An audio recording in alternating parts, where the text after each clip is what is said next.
fraksi Gerindra, Prof. Johar. Ya, Silakan, Prof. terima kasih Ketua. Assalamualaikum warahmatullahi wabarakatuh.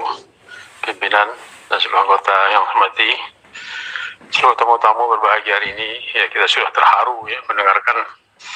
Dan ini bukan yang pertama, kita pun ke daerah, tangis-tangisan itu selalu kami dapatkan terhadap kondisi keadaan kita sekarang ini. Seperti kita sampaikan kepada rapat dengan Menteri bahwa pendidikan adalah tugas negara. Tapi ke negara kita, pemerintah belum mampu, maka diminta masyarakat bantu, maka berilah yayasan-yayasan perguruan tinggi pendidikan swasta. Dan juga penyediaan guru itu tanggung jawab negara. Itu sudah berkali-kali kita sampaikan kepada pemerintah.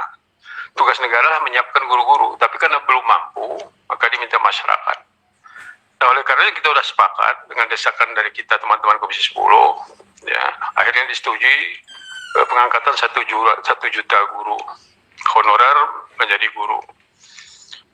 Nah, tapi kita juga minta syarat waktu itu tidak ada tes, karena mereka sudah dites oleh kondisi itu. Ya, jadi guru-gurunya sudah berpengalaman, pengabdiannya itulah sebagai tanda terima kasih pemerintah terhadap mereka.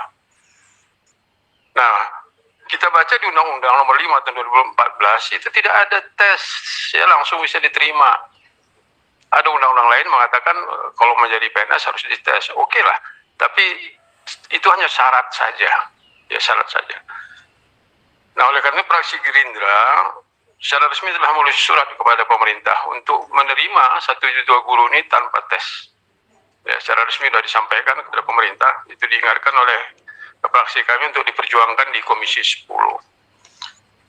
Nah, kita sudah tahu sekitar 7 tahun sudah pemerintah tidak mengangkat PNS guru. 7 tahun. Dan setiap tahun puluhan ribu guru pensiun. Ini krisis.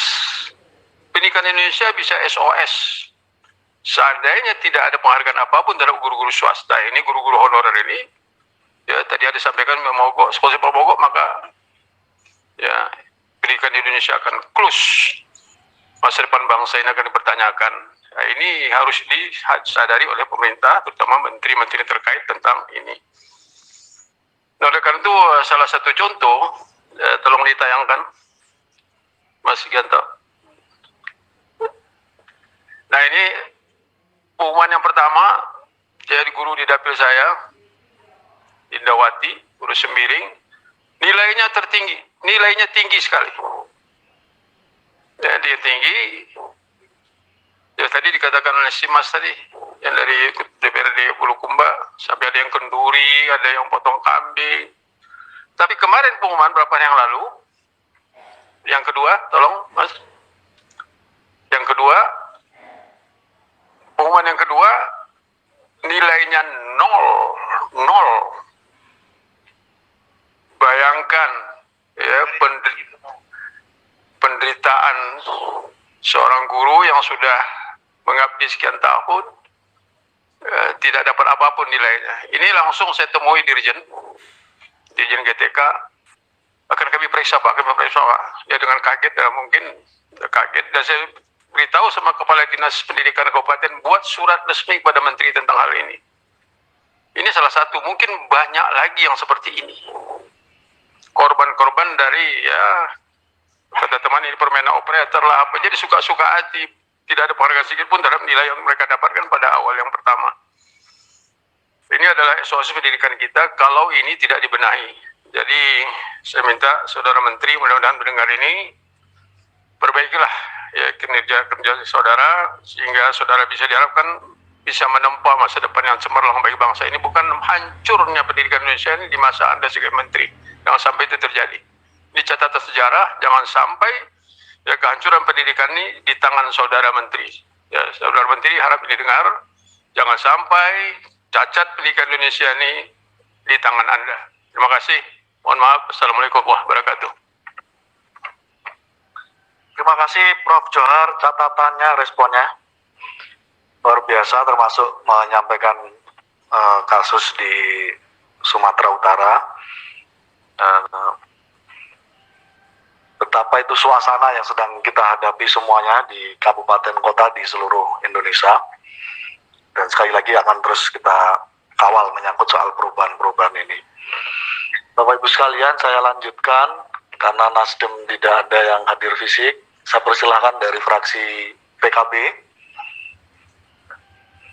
Kami persilahkan Bang Andi dulu, nanti Pak Bisri.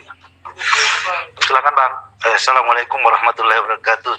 Terima kasih pimpinan, Bapak-Bapak Ibu semuanya, dan tentu saja kepada perutusan dari Ibu dan Bapak, juga anggota DPR dari anggota-anggota DPR dari Bulukumba. Alhamdulillah, sama dengan yang lain, itu WA kita ini Pak Ketua siang malam itu terisi. Kita melihat juga kemarin Pak Dede itu dimarah-marahin ya Pak. Dimarahin Pak di YouTuber beliau. Jadi kita ini hampir setahun di tempat ini, di koridor atas itu datang guru honorer bukan kali, melodrama, perlu tangisan, dan kita di sini ya mohon maaf tanda kutip kita keras kalau ngomong dengan Mas Menteri. Jadi apa yang disampaikan seperti tadi, saya garis pertama Pak Bupati Bulukumba menitipkan tentang skema pembiayaan, penganggaran, penggajian, itu sudah kita tanyakan. Pak Menteri gimana? Tapi dia omongkan lisan, tidak tertulis. Jadi tidak ada payungnya untuk dijadikan itu sebagai sesuatu yang memang ini sesuatu alat pembuktian berikutnya. Sampai sekarang, makanya tadi diusulkan oleh Ibu Wakil Pimpinan, harus ditanyakan kembali. Dan pasti kita tanyakan, Pak Menteri sesungguhnya ini larinya persoalan kemana? Dau itu, semua bupati, kabupaten dan kota itu ya takut gubernur untuk seperti tadi itu dengan berapa porsi, berapa harus diterima tidak. Kalau diterima tidak digaji, siapa beban kami di APBD tidak kuat semuanya. Itu sudah berkali-kali juga kita singgung, dan saya juga sampaikan kepada Bapak Ibu semuanya sebagai panja, tidak kurang kita dengan suara ada Pak Profesor Maliki, Profesor Johar, dan semua pimpinan itu afirmasinya enggak kurang-kurang. Persoalannya di mana singkarutnya ini persoalan tetap menjadi tanggung jawab kita di pimpinan dan anggota Komisi 10 untuk terus menyuarakan juga sebagai penyambung lidah, sebagai bagaimana ini tujuan-tujuan yang diperjuangkan Bapak Ibu semuanya bisa disampaikan. Saya laporkan juga kepada pimpinan, setiap saya ke dapil itu ditemui oleh Wajo, ditemui oleh Pernah Bulukumba, ditemui oleh semuanya itu. Persoalan kita kalau ke reses itu ya persoalan honorer ini. Jadi sebetulnya sampai mimpi-mimpi kita juga mimpi honorer itu. Bagaimana caranya?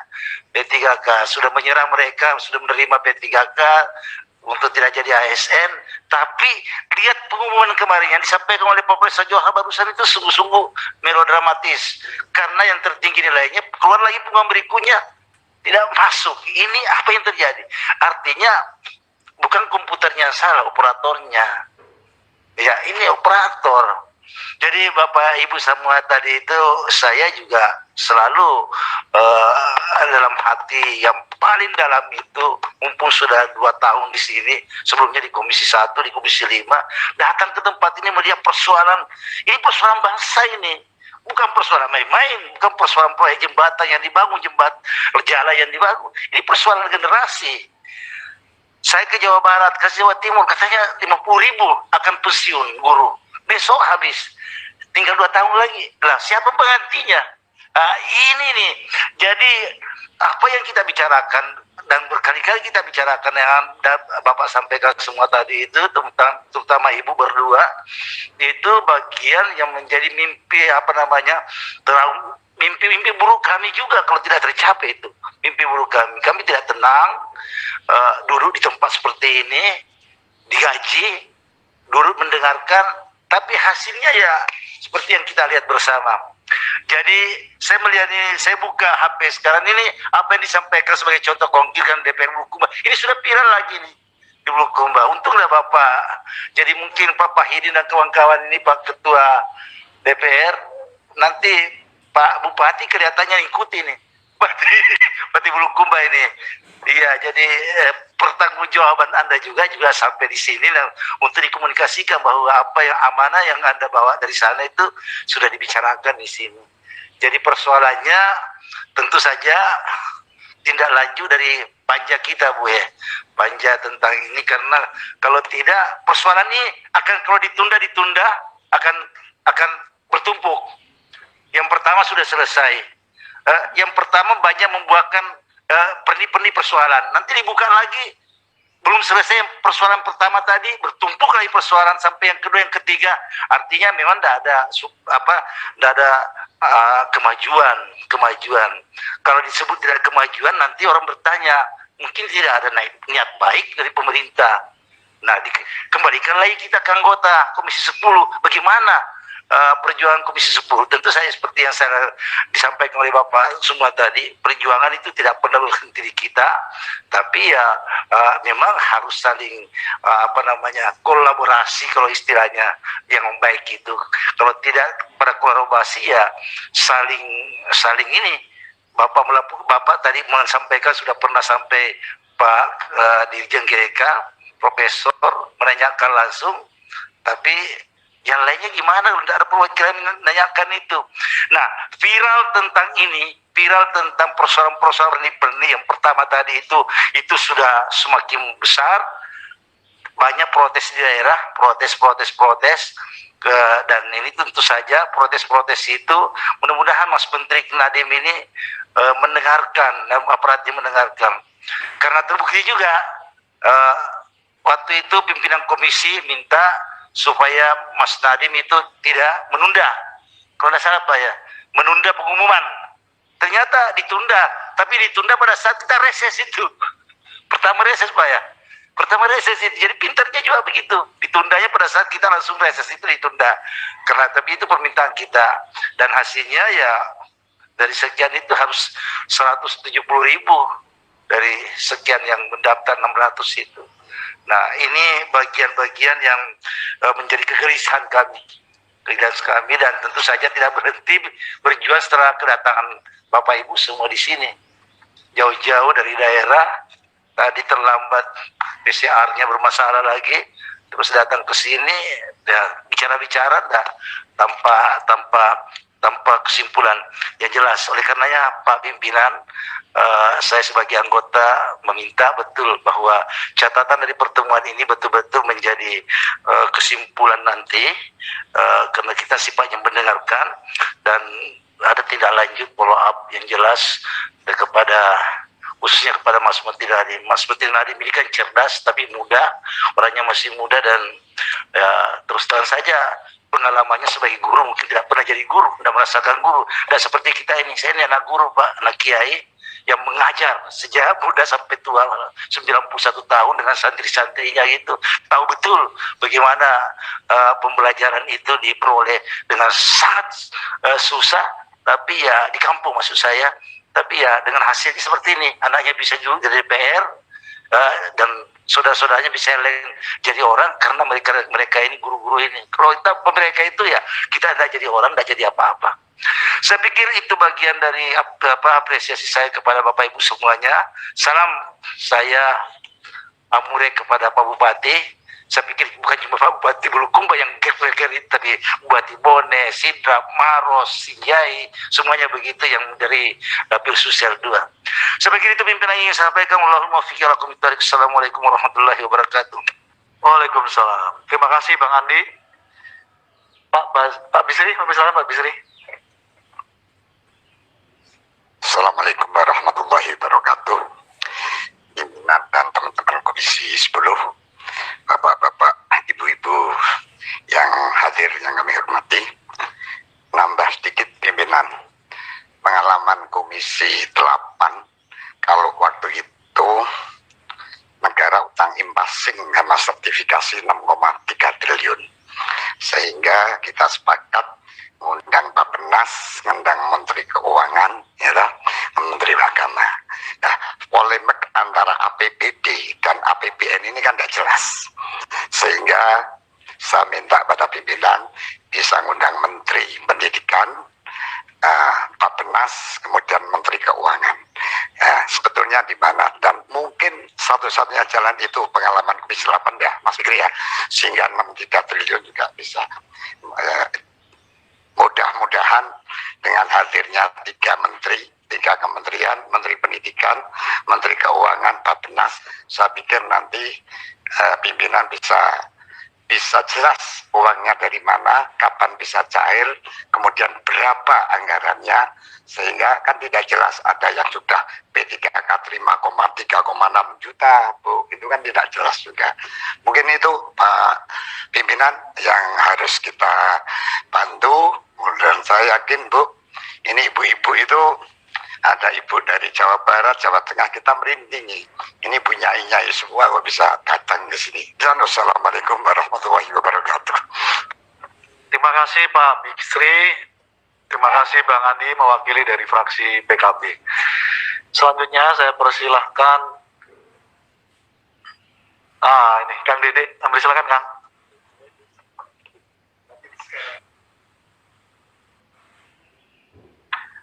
Izin Ketua, terima kasih. Assalamualaikum warahmatullahi wabarakatuh. Teman-teman dari Bulukumba, DPRD yang luar biasa ini, perjalanannya pasti jauh ke sini. Teman-teman dari Jawa Tengah, dari Jawa Barat, Ibu Lina, dari Jawa Timur. Saya bingung harus ngomong apa lagi, karena hampir semuanya ini saya rasa sudah menyampaikan. Tetapi mari kita lihat sebuah gambaran yang sederhana. Anak kita sekarang hidup dengan Google. Kita dulu tidak hidup dengan Google, kita mencari segala sesuatu dari guru. Anak-anak sekarang punya HP, punya gadget, dan dia mencari informasi dengan sangat mudah. Lalu pertanyaannya adalah, kalau gurunya tidak segera kita sejahterakan, kita angkat, ke depan murid tidak respect lagi kepada guru. Karena dia mendapatkan segala sesuatu dari Google. Mari kita lihat lagi sekarang gambaran yang sederhana. Saya terima kasih Pak Fahidin tadi menjelaskan mengenai daerah, bupati, bingung ini kira-kira anggarannya nanti dari mana. Saya melihat sedikit, yaitu Undang-Undang APBN tahun anggaran 2021. Di situ dijelaskan, ya, pasal 11 ayat 21 bahwa penggunaan DAU paling sedikit 25% untuk pemulihan ekonomi dan pembangunan manusia, antara lain adalah pendidikan, dan untuk, nah ini ada poinnya, termasuk dukungan untuk gaji non-PNS sebesar 19,63 triliun. Artinya ada di sini, dan saya yakin nanti untuk tahun 2022 juga ada. Masalahnya apakah ini sampai kepada daerah? Lalu peran negara bagaimana menyampaikannya kepada daerah? Itulah salah satu bentuk kenapa formasi akhirnya tidak dimunculkan. Ketakutan-ketakutan seperti ini. Nah, menurut saya ini adalah masalah koordinasi. Yuk kita lihat sedikit gambarannya. Dibutuhkan 19,63 triliun. Sementara, itu angka yang kecil Pak Amure. Untuk penambahan kereta api cepat, itu dibutuhkan kurang lebih 27,7 triliun dari APBN. Anggaran infrastruktur kita untuk tahun 2022, itu kurang lebih, penambahan modal negara untuk BUMN itu membutuhkan 55 triliun. Dan anggaran infrastruktur di tahun 2021 itu adalah sekitar 417 triliun. Jadi 19 triliun itu kecil. Jadi saya membayangkan dalam kesempatan ini, nanti kita pasti akan kita diskusi dengan Mas Menteri, tetapi saya ingin membayangkan, Pak Jokowi itu sudah sangat luar biasa ketika kemarin berbicara soal pinjol. Berantas pinjol. Oke? Pak Jokowi kemarin juga sudah sangat luar biasa ketika mengatakan bahwa PCR harus turun 300.000. Semua bergerak. Dan sekarang saya tunggu Pak Jokowi mengatakan, angkat guru-guru itu UMR. Hanya dibutuhkan kata-kata itu. Daripada kita bertempur, berdebat terus-menerus, nggak ada selesai-selesainya. Nah inilah, saya pikir inilah yang kita tunggu-tunggu kebijakan dari negara. Karena kami yakin pimpinan, Pak Huda, semua yang hadir di sini semua sangat mendukung agar guru-guru kita ini segera diangkat. Kenapa? Kita butuh kok. Mungkin itu tambahan dari saya, dan saya doakan semoga Bapak dan Ibu segera cepat terangkat. Terima kasih. Assalamualaikum warahmatullahi wabarakatuh.